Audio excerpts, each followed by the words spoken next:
उधर मौसम में अचानक हुए बदलाव के चलते प्रदेश के किसानों पर दोहरी मार पड़ी है। कई हिस्सों में तो आंधी और तूफान के चलते खेतों में आग तक लग गई, जिस वजह से किसानों की कई एकड़ गेहूं की फसल जलकर राख हो गई। दूसरी तरफ कई इलाकों में तो बारिश के चलते मंडियों में खुले में पड़ा गेहूं भी भीग गया। इन दोनों वजहों से प्रदेश के अन्नदाताओं को दोहरी मार पड़ी है और भारी नुकसान हुआ है। सिरसा और कुरुक्षेत्र में खेतों में आग लगने की भीषण तस्वीरें सामने आई हैं, तो वहीं करनाल, यमुनानगर, रादौर और सनौली से मंडियों में खुले में पड़े गेहूं के भीगने की तस्वीरें सामने आई हैं। बता दें कि मौसम बदलने से प्रदेश के कई हिस्सों में तो 50 से 60 किलोमीटर प्रति घंटे की रफ्तार से हवाएं चली। दो तस्वीरें हम आपको दिखा रहे हैं। मंडियों में खोले में जो गेहूं पड़ा था वो पूरी तरीके से भीग गया पानी में। वहीं दूसरी तरफ खेतों में आग के फैलने की वजह से पूरी फसल जलकर नष्ट हो गई। चार तस्वीरें यमुनानगर, करनाल, सनौली, रादौर की तस्वीरें जो बता रही हैं कि जो दावे मंडियों में किए जा रहे थे, अनाज मंडियों में, कि पूरी व्यवस्था है, गेहूं जो है, जो किसानों की फसल है, वो उनको नुकसान नहीं होने दिया जाएगा। लेकिन आप देखिए किस तरीके से खुले में जो गेहूं था वो पूरी तरीके से भीग गया इस बारिश में, और कोई व्यवस्था जो है वो ना के बराबर ही नजर आई।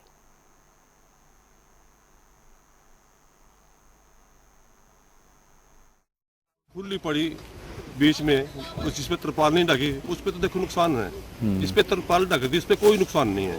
फर्क तो पड़ा है इससे। अब बरसात होगी, फसल कटी नहीं, वो लेट कटेगी। तो जब अब फसल गीली हो गया तो इसमें दिक्कत आएगी किसान को? नहीं, अगर जिसकी गिल्ली है तो उसको सुखानी पड़ेगी ना, वो सुखानी पड़ेगी, डबल उसका खर्चा होगा, तब जाके वो भरी जाएगी।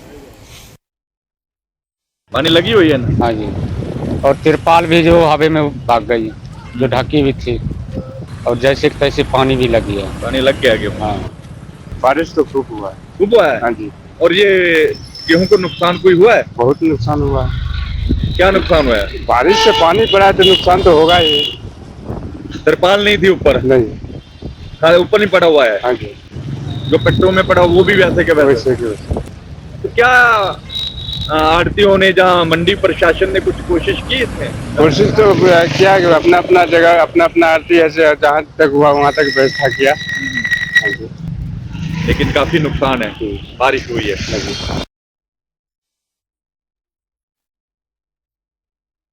देर शाम काफी आंधी और तूफान आने के बाद आई बारिश से यमुनानगर की अनाज मंडियों में काफी गेहूं जो है वो भीग चुका है। मैं आपको दिखाना चाहूंगा उन चट्टों को जो काफी भीगे हुए हैं। आप इन चट्टों को देख सकते हैं कि जो यमुनानगर की अनाज मंडी के अंदर गेहूं पड़ा हुआ है, और अभी अभी जो पल्लेदार है उन्होंने इस गेहूं के जो बोरियां हैं इनको उठाकर चट्टों में लगा दिया, ताकि धूप पड़ने से, हवा लगने से ये जो अंदर इसकी गेहूं है वो कहीं ना कहीं सूख जाए। क्योंकि जिस तरह से बता दें कि हालांकि जिला प्रशासन द्वारा या मंडी आड़तियों द्वारा इस गेहूं को भीगने से बचाने के लिए काफी प्रयास किए गए हैं, तरपालें भी डाली गई थी, लेकिन फिर भी कहीं ना कहीं जो गेहूं भीग गया, क्योंकि देर रात जो है काफी तेज बारिश आई, और बारिश के साथ ही आंधी तूफान आने से जो है कहीं ना कहीं लाइट भी चली गई थी। मेरे साथ मंडी एसोसिएशन के प्रधान मनीष कंबोज जी है, हम बात करते हैं। मनीष जी, जनता टीवी पे स्वागत आपका। नमस्कार जी। मनीष जी, कल देर काफी बारिश हुई, काफी जो गेहूं है वो भीगा मंडियों में, तो क्या कारण मानते हैं?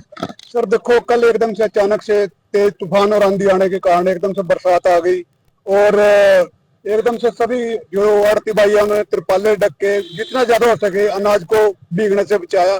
फिर भी अगर हम देखें कहीं ना कहीं कोई सड़क नीची होने की वजह से वहाँ थोड़ा बहुत पानी खड़े होगा, जो आप दिखा रहे हैं, तो ये नीचे कुछ कट्टे भीग गए हैं, और इनको हम डांग लगा के, ताकि इनको हवा लग जाएगी, धूप लग जाएगी, ये सूख जाएगा और ये अनाज खराब होने से बचेगा। पर जो बरसात हुई है, अगर ज्यादा मात्रा में हो जाती तो मंडी में बहुत भारी नुकसान हो सकता था।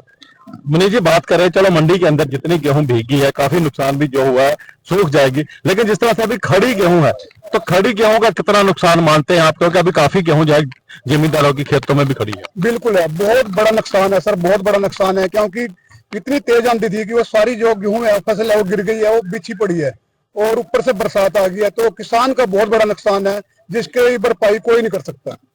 इस बार सरकार द्वारा जो है दावा किया जाता है, हर बार दावा किया जाता है कि जो किसान की जो फसल है उसका जो उसकी पेमेंट है वो 72 घंटे के अंदर अंदर दे दी जाएगी, तो इस दावे को कितना सच्चा मानते हैं आप? देखिए, मैं आपके माध्यम से, किसान भाई भी परेशान होते हैं कि हम कल फसल डाल के आए और हमारी पेमेंट नहीं आई 72 घंटे में, तो 72 घंटे में ऐसे पेमेंट नहीं आती। 72 घंटे में पेमेंट ऐसे आती है, सबसे पहले जब किसान फसल लेकर आता है तो उसको हम भरते हैं, कट्टे में भरते हैं, फिर वो लोड होता है, लोड होने के बाद फिर वो गोदाम में उतरता है, गोदाम में अनलोड होने के बाद फिर 72 घंटे के अंदर पेमेंट आती है, पर वो अनलोड होने के बाद आ जाती है 72 घंटे के अंदर। तो देखो, ये थे मंडी आड़ती एसोसिएशन के प्रधान थे मनीष कंबोज जी। इन्होंने पूरा प्रोसेस बताया कि किस तरह से किसानों की जो पेमेंट है वो 72 घंटे के बाद जो है उनके अकाउंट में पहुंचती है। लेकिन बात हम कर रहे थे कि जो किसान का सोना है उसके काफी जो है नुकसान हुआ है। इन्होंने भी बताया है कि काफी जो तादाद में जो है किसानों की फसलें अभी खेतों में ही खड़ी हैं, जो बिछ गई हैं, क्योंकि तूफान आंधी आने से वो बिछ गई है और उससे काफी किसानों का जो है वो नुकसान हुआ है, जिससे किसानों की जो भी डिमांड है कि उनको जो है मुआवजा दिया जाए। यमुनानगर से जनता टीवी के लिए सर्वजीत बावा।